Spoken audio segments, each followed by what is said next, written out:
All right, let's start by coming into a seated position.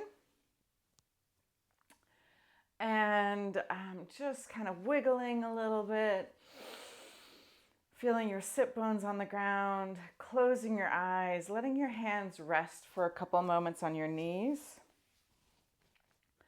And let's just take a couple of slow, deep breaths.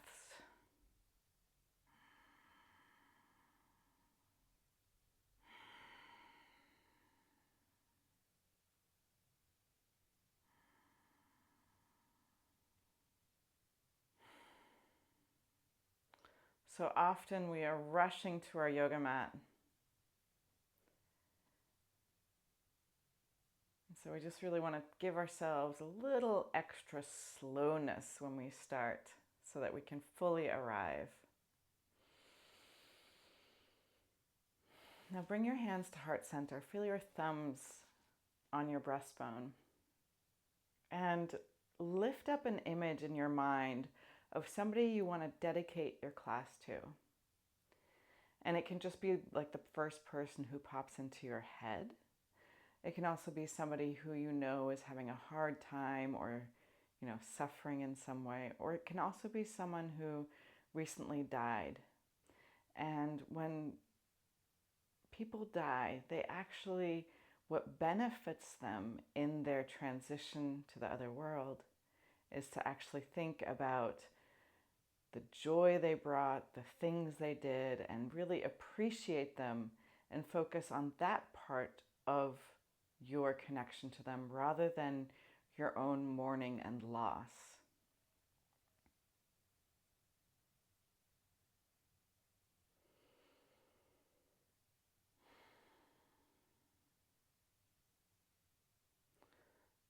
Let's deepen our breath, and we're going to sound 3 ohms. So with your next exhale, empty all the way, then inhale through your nose.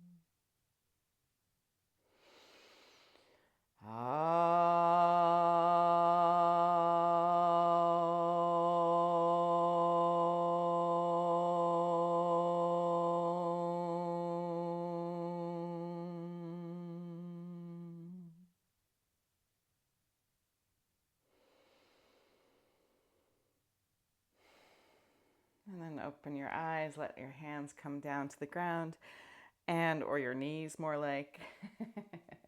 And let's make our way into frog. So we're just going to jump into the deep end of our yin practice today. And taking your knees as wide as is comfortable, wide as your yoga mat. Big toes can be, whoa. Your big toes are great just where they are. You're going to line up your heels behind your knees, bring your hips so they're level with your knees. So I actually bring my knees wider than the yoga mat. You might even spin on the yoga mat so you have extra padding underneath your knees. And then settle down wherever it's appropriate for you. So you don't want to let your hips go behind your knees. And if this is way too intense ever, you can always bring your big toes to touch. You can rest up on your elbows. You don't at all have to lie your chest down. Find the right expression of frog for you today, and then see how much you can soften into the pose.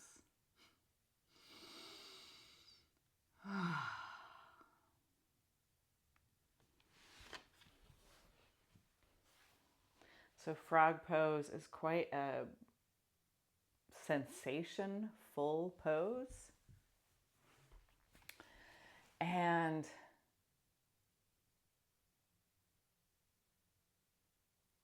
the time you spend in it, it gets, it's a little bit like the tenderization. So you want to be kind in how you approach it. You want to be soft and trying not to force it.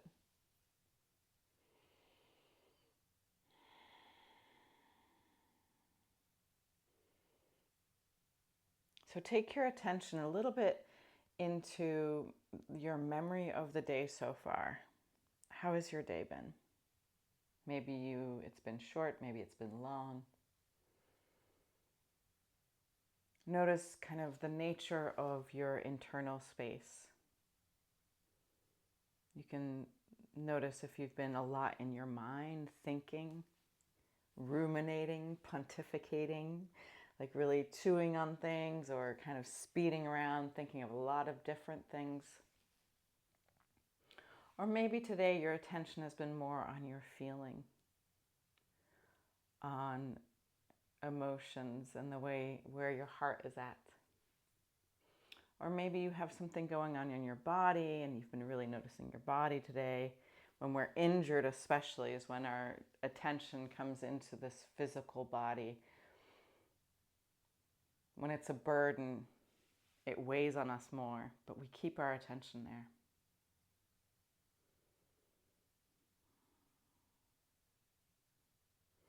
I find it so fascinating how in a woman's biography in our lifetime, we have this monthly-ish rhythm, and it really is like going up to the heights of feeling amazing and then really going down into some sort of suffering, whether it's suffering of the heart or suffering of the body, or even suffering in our mind. We don't associate the patterns that we can follow with our thinking as habits as much as we notice what we do with our body as habits, and we kind of notice what we do emotionally as habits. But even in our own brain, we have worn certain tracks. We have exercised certain patterns of understanding. And in my own experience, right before my cycle, during my cycle, I can really spiral down. I would have this sensation of being, depressed, like really sad. And even when I knew what was going on hormonally, that sadness was still just as poignant and just as real. So why is it that we as women, in all of our, endless iterations of how to be women, that we all in some way are embodying and manifesting and trying to understand even kind of this pattern of how our body moves up and down and how our psyche and our heart follows. So coming into a daily practice of noticing where you're at, how you're doing, where you are in your cycle, where it is in the week or where it is in the season. These are the kind of things that help us discern what we're responding to, what we are predisposed to, and maybe even slowly letting us see what we have a habit of.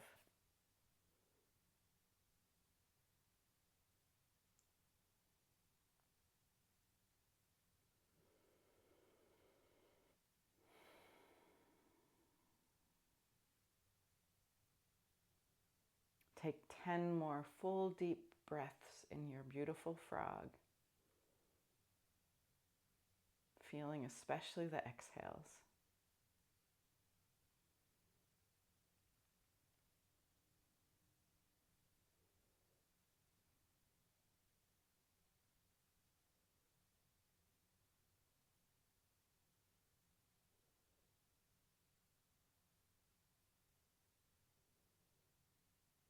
And then when you're ready, slide forward. And feel free to let sounds move through your mouth to help temper the sensations in your body if you're in a situation where you can. And once you've slid forward, you can stretch your legs long. A little movement often makes you feel a little less fragile. Or let me rephrase, reconnects you to your resilience. Huh? Beautiful. And then push yourself back into child's pose. So from frog, you've stretched long. And now you just spread your knees kind of a medium amount and bring your hips back to your heels, forehead on the ground.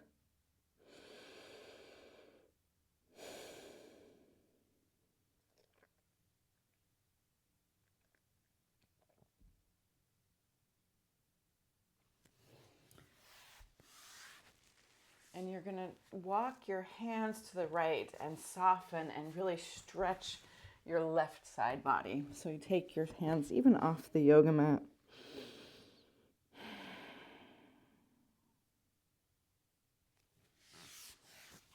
Feeling the pull through the intercostal muscles down your side body.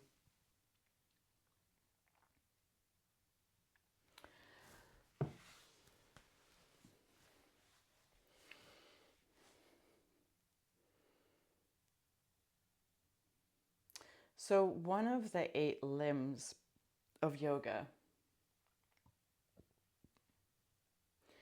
is the Niyamas.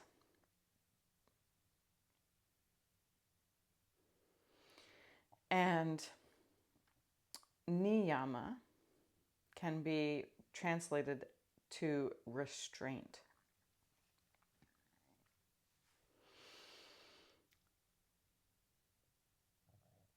It also then can include self-purification.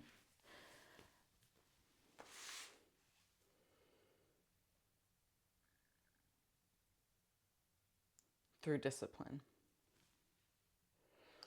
And so the first restraint is shaucha. And it's cleanliness of thought, mind, and body. Being pure. Now, in some ways, just being alive in this modern world and exposed to so many different environments, just even throughout our day, this can already be a really big challenge to, like, how do you purify the body? The air we breathe, or, we think about all of the environmental pollutants, the water pollutants, the weird stuff we eat these days. But then, how to cleanse our mind? How do we find cleanness in our own thinking? And now take a full inhale with your exhale, sigh it out. And then with your next inhale, start to walk your hands back through center, taking your child's pose in the other direction. So reaching your arms to the left to stretch your right side body.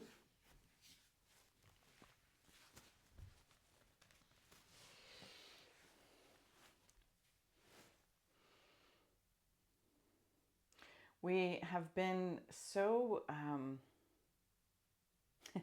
I want to say mishandled. It's not quite abuse because that's a little extreme, but we've been raised in an environment where what our inner life is like has been dismissed.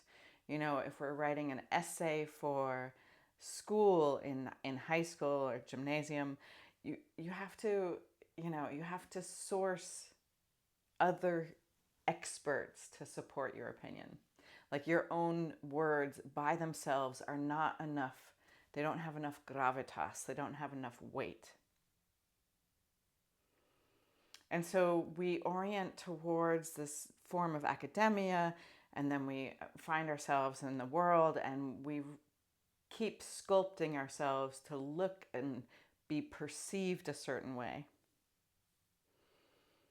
So, cleanliness of body can, definitely will give you a nicer presentation. But no one is measuring how you think, how your mind works, how clear or clean your inner life is.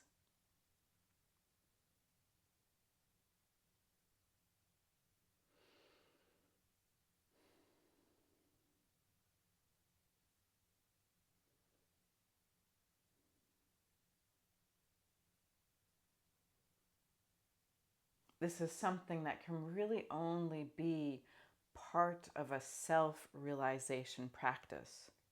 No one else can police that inner voice of yours.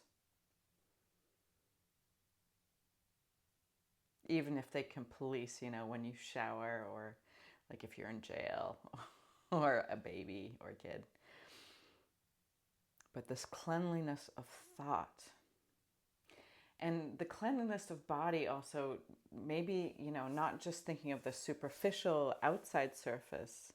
I mentioned foods, but also thinking about how we put things into our are we gobbling up food? Are we being mindful of how we chew it? Are we, eating when we're hungry? Or are we eating when we're lonely? Or, trying to start to notice that all of these little elements can, in the wrong places, be pollutants. So if you're like eating to feel loved, it will be, there's something kind of misaligned.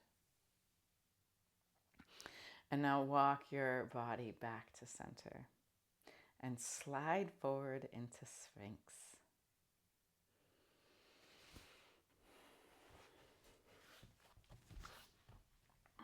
You can grab opposite elbows. You can also slide your elbows slightly in front of your shoulders. And you're even welcome to push your shoulders down to the ground and drag your chest forward, letting your belly soften towards the yoga mat first, and then settling into your Sphinx just to make it a little bit more intense. Feel your shoulders, very little like dropping down your spine, being heavy. And then take your chin to your right shoulder and lift up your chin. And today, just press your tongue to the roof of your mouth.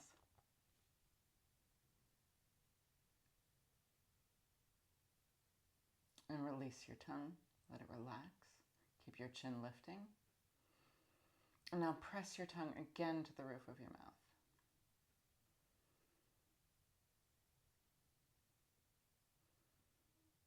And release your chin down. Bring it back to center and slide your chin to your left shoulder. Lift up your chin. Push your tongue to the roof of your mouth.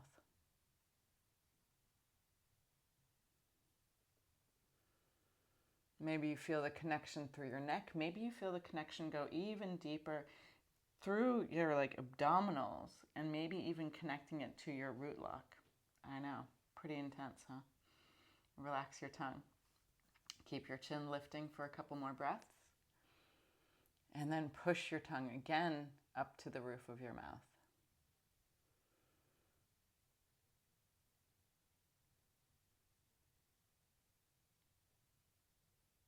And then slide your chin back to center. Lift up your chin and keeping some space in the back of your neck. Lift your head, lift your chin.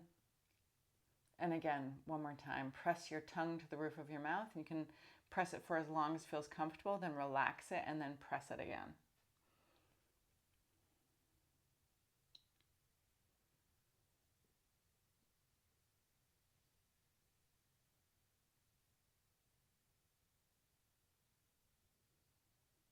And then let your chin soften down to your chest and drop your chin even more, letting the back of your neck stretch.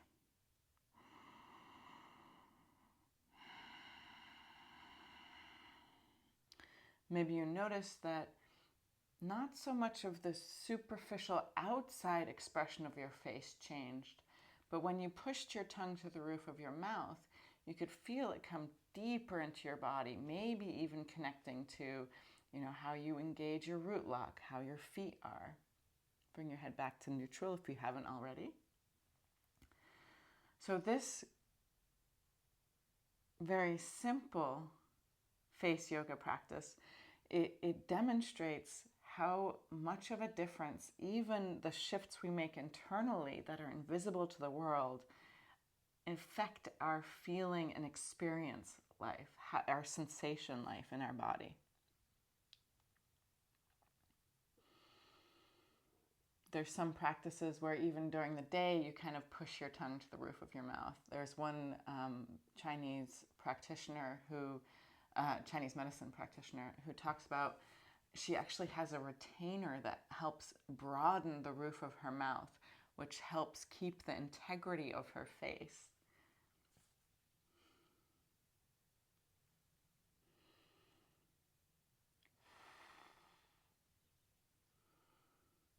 Now, if you haven't already, you're welcome to stretch your arms into seal.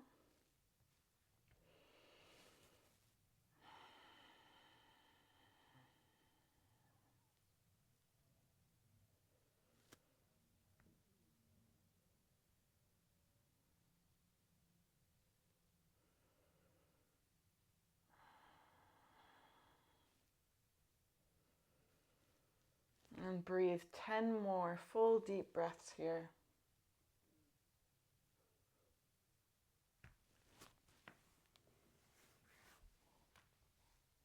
And on your 11th breath, soften down to the ground.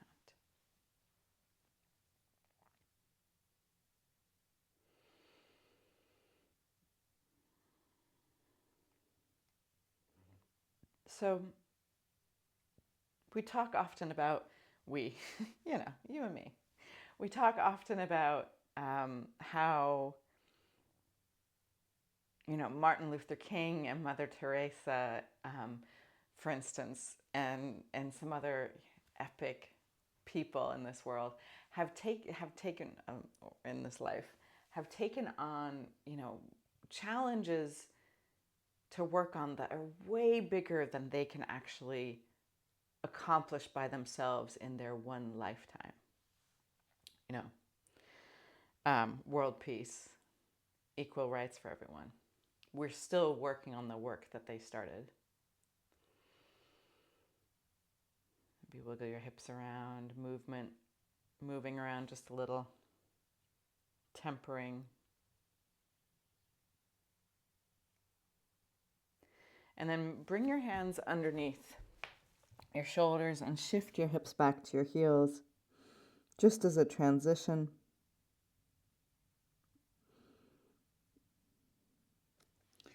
And then walk your hands towards your chest. Lift up, cross your ankle. Well, we're going to come into the S. So you're coming into deer pose, however you want to get there. So you're going to bring your left heel in front to start and your right heel behind. If you're feeling like tight in your body, you pull your heels closer towards the midline.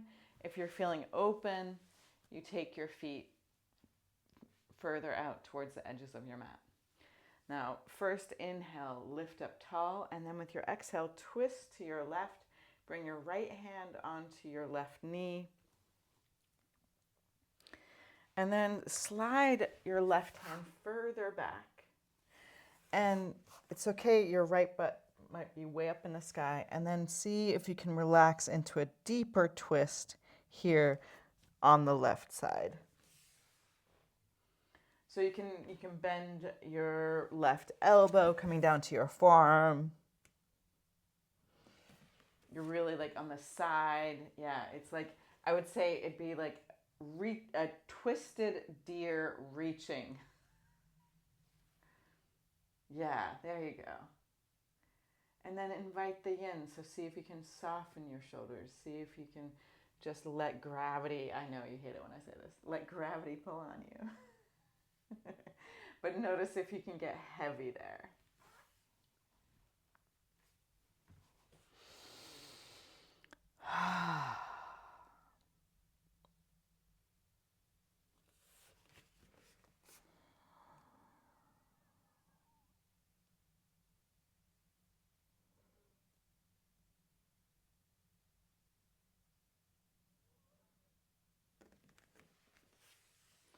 So when we think about cleanliness of thought and mind and body, we have a pretty good idea what how you do that, what direction to move towards to make that happen.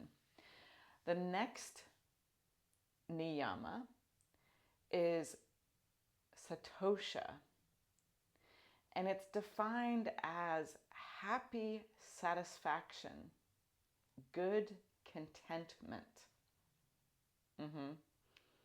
Satosha. So this is a little challenging, I think, for a lot of us in maybe the Western world, but where we feel like happiness is something that happens to us when we like what's going on. It's not, we don't often associate it with like an inner motivation or effort, even. And good contentment, also extremely challenging in our modern world because we are bombarded with different commercials and temptations that are trying to tell us that we need things to be content.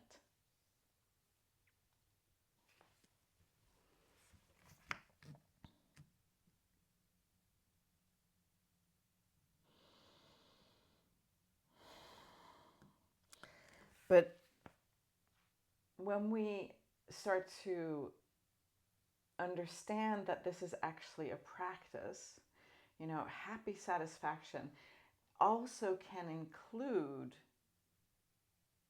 being, I know this sounds weird, but happy that you have emotional experiences. So even if I'm melancholic on a day, does that negate happy satisfaction or good contentment? Or can I make it that way? So do I expand myself to understand that actually it's my self-expression that I'm happy with? With these, just like the cleanliness of your thought and mind and, happy satisfaction and good contentment, it's okay if you don't know how to do it, if you're not quite sure what the right way is. All right, lift up. And we're going to switch all the way to the other side. So you twist up, come up from your left, come to center, and then put your feet on the ground and turn the other way. And ta-da! It should feel like a little magic moment. And then keep the twist going, taking your left hand to your right knee. Inhale, lift up your heart. Exhale, twist. And then slide your right hand back and twist deeper and see if you can settle in to this pose. So, deep reaching deer. Beautiful. So I'm finding myself like I'm kind of leaning a little bit further back maybe on my right buttocks and bringing my right elbow to the ground.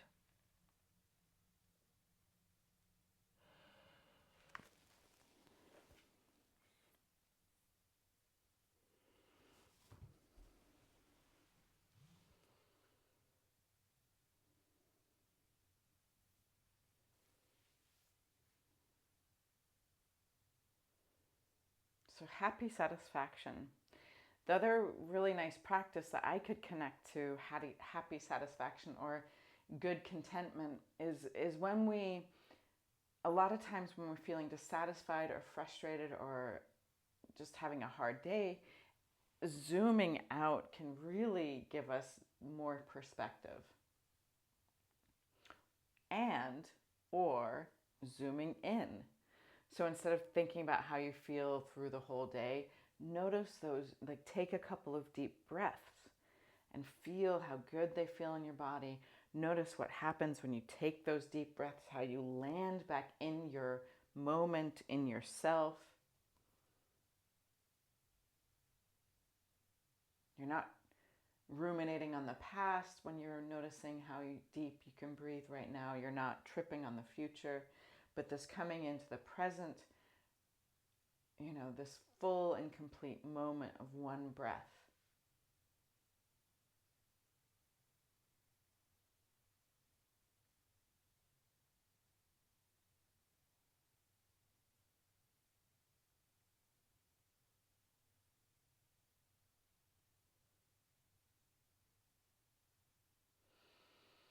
Now the next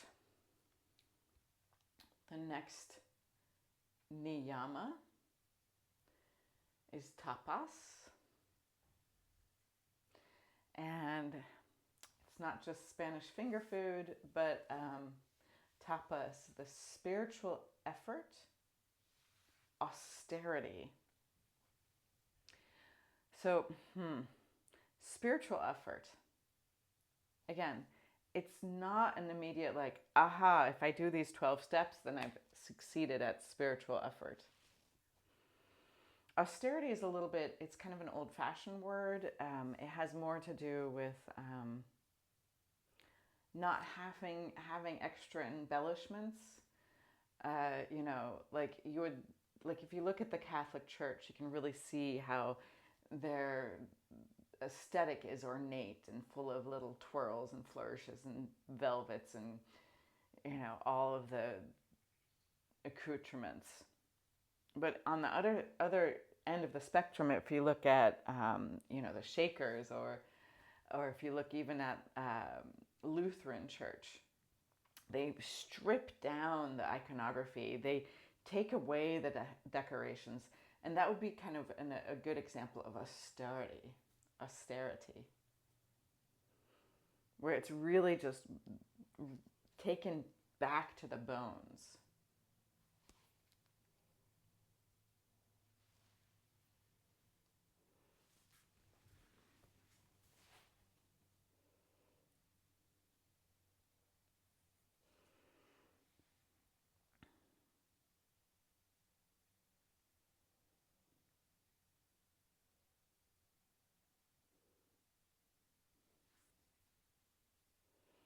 With your next inhale, start to lift up.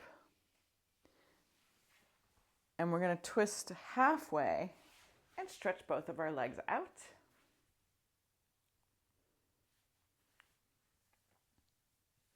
Getting ready for some dragonflies. I saw a very little dragonfly today, and I got curious. I'm going to have to do a little research.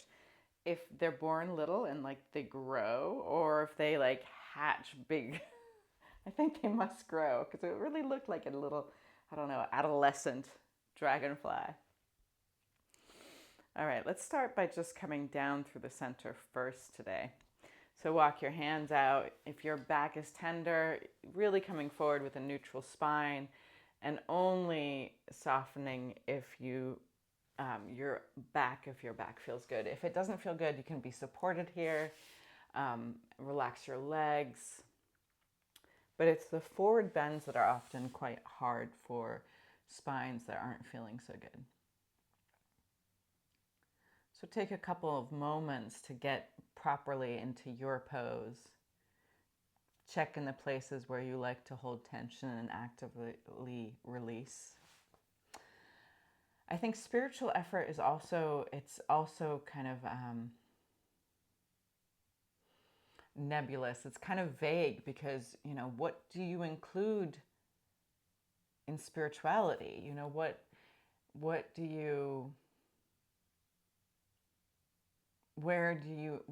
kind of effort makes something the spiritual work?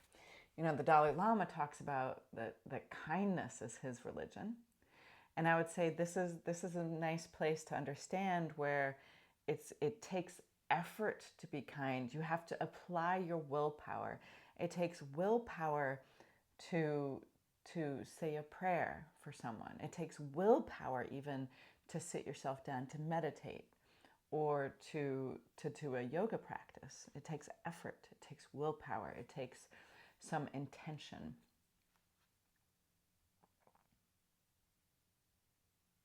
And this austerity part is a little like, wearing your prayer beads isn't enough. You actually, you use the prayer beads for your prayers, else don't use them at all. This austerity of like, don't put an extra layer or decoration there to make it look like it's more than it actually is.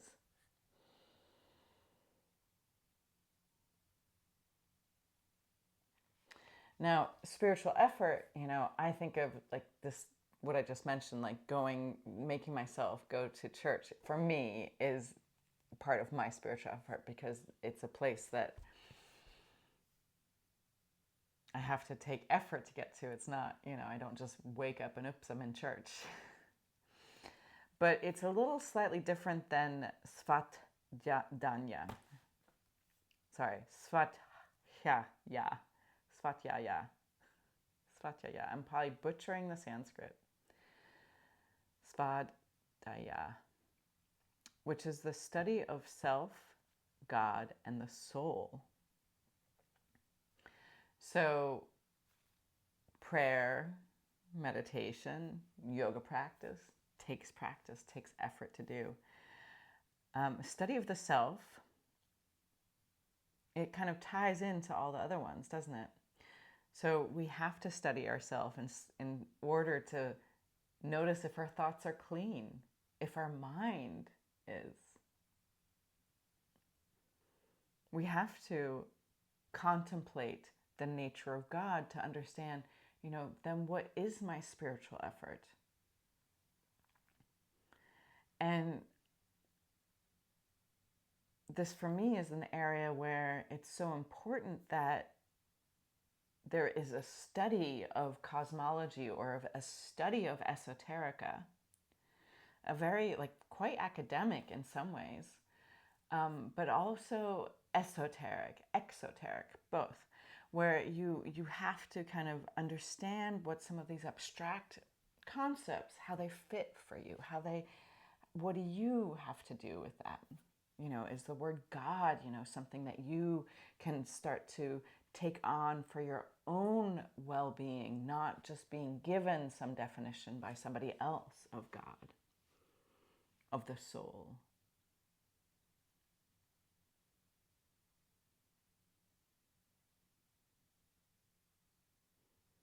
And within this study of self, study of God, and the soul, this introspection, we connect then to the divine within, how we are part of the, part of creation, how we are, creative gods even, where we understand that we have this capacity to create in ourselves.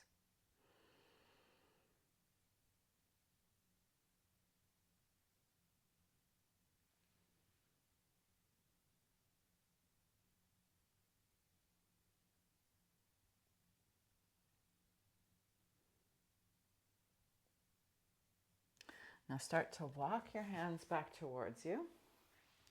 I'm going to do a slightly different variation today.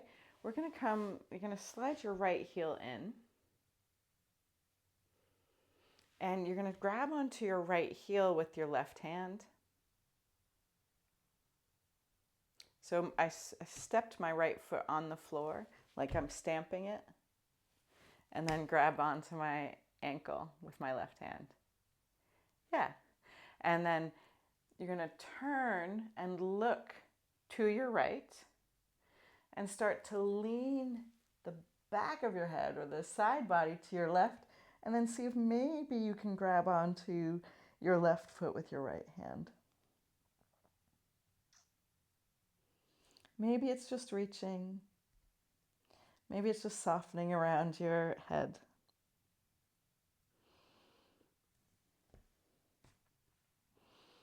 So it's a little bit of a yin-yang pose, because there is some yang when you're holding onto your ankle, but then it allows the softness to happen in other places.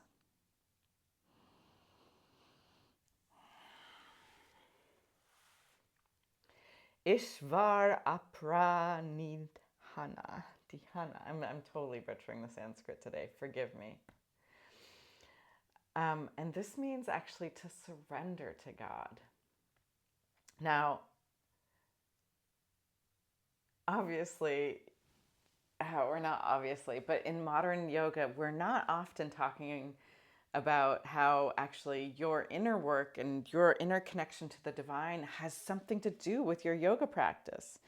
There's so many different studios where they don't even say the word God, or there's so many students that aren't ready to use that language. And there are different ways that we can kind of nudge up towards it and kind of flirt with the idea. But this surrender to God, it's a big deal. I mean, in mystery schools, it's always been an element. There's always been this spiritual component to it. Even with like training warriors or magicians, as well as spiritual adepts, there's never before been such a epidemic of disbelief. And here we are, yoga's so popular, so many people do it for the fitness element of it, and they go through the motions and they do these different shapes. And I'm just so curious what's happening internally. What happens, when we go through these postures, these shapes. I think even without the direct kind of input, I imagine some people really might have had the experience of, through their physical yoga practice, coming in touch with the divine within themselves.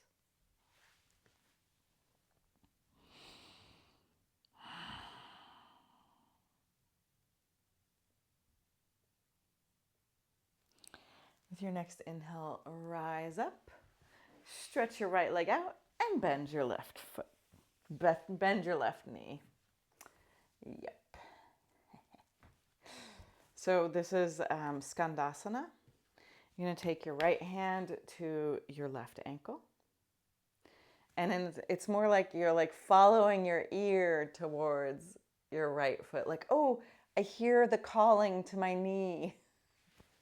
And then stretch your left arm, maybe grabbing your toes, maybe just relaxing your arm around your head.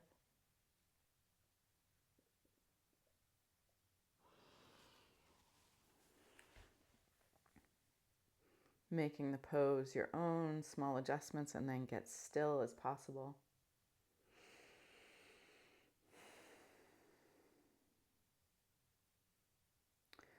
Surrender to God.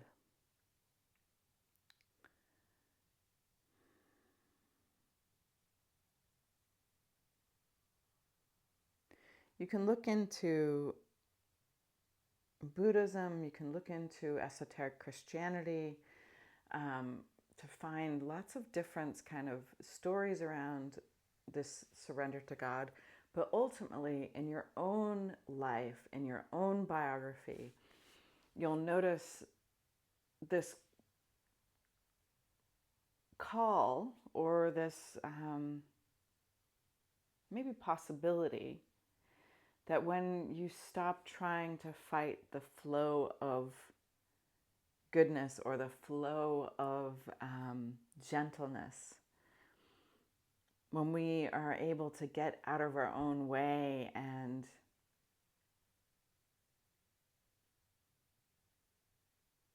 stop trying to control other people, kind of thing, that often this type of surrender is part of what allows the light to shine a little brighter in the people we meet.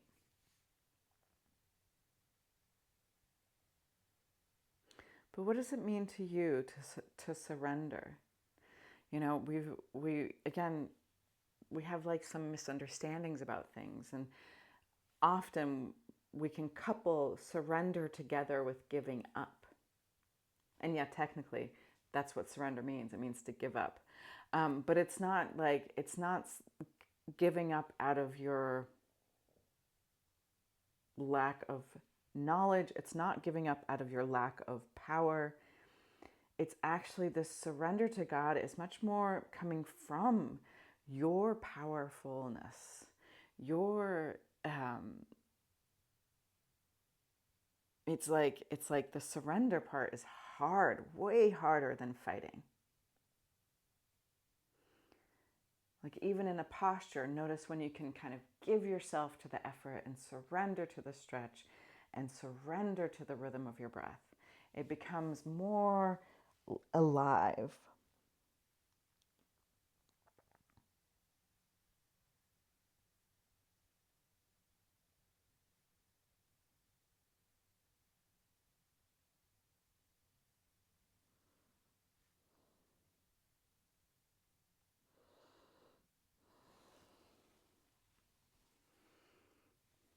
And then start to roll up and hug both of your knees together and drop your head to your knees.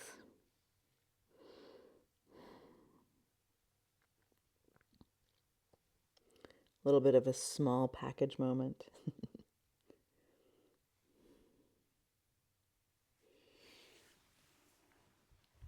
And then spin around on your mat and gently bring yourself down onto the floor for Shavasana.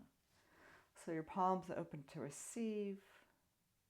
In Yin Yoga, you can take your legs quite wide, like you're about to do a sand angel or a snow angel. I guess there's probably also floor angels. They're just not quite as dramatic. Feel the back of your heels, the back of your calves, the back of your thighs, your glutes, a little bit of the upper glutes. Feel your lower back having a little bit of a space underneath it, and then coming and feeling your ribs on the ground and your shoulder blades, the back of your arms, your elbows, the back of your hands.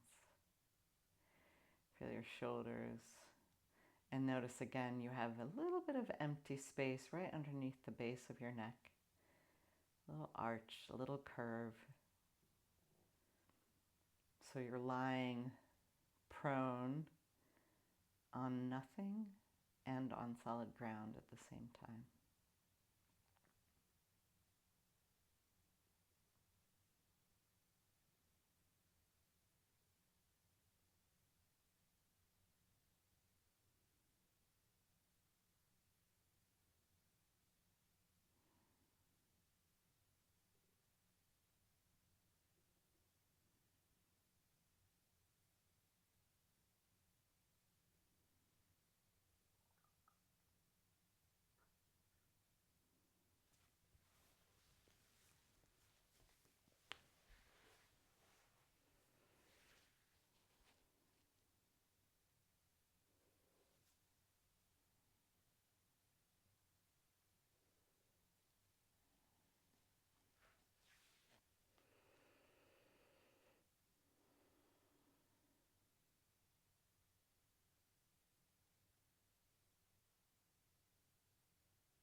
With your next inhale, start to invite your awareness to the edges of your body.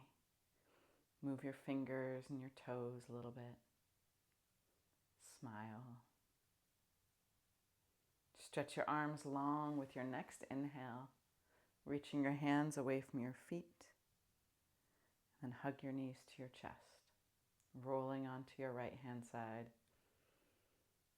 feeling the vibrancy. And one of the many reasons why you roll to your right is so that your heart is closer to God. And then help yourself up into a comfortable seated position. Bring your hands to meet at heart center. With your eyes closed, lift up an image of the person you dedicated your class to. Also invite anybody that came up for you in your thinking during class, and everyone who's been here in this time together with us. Let's close with one Om. Empty your breath. Take a deep inhale.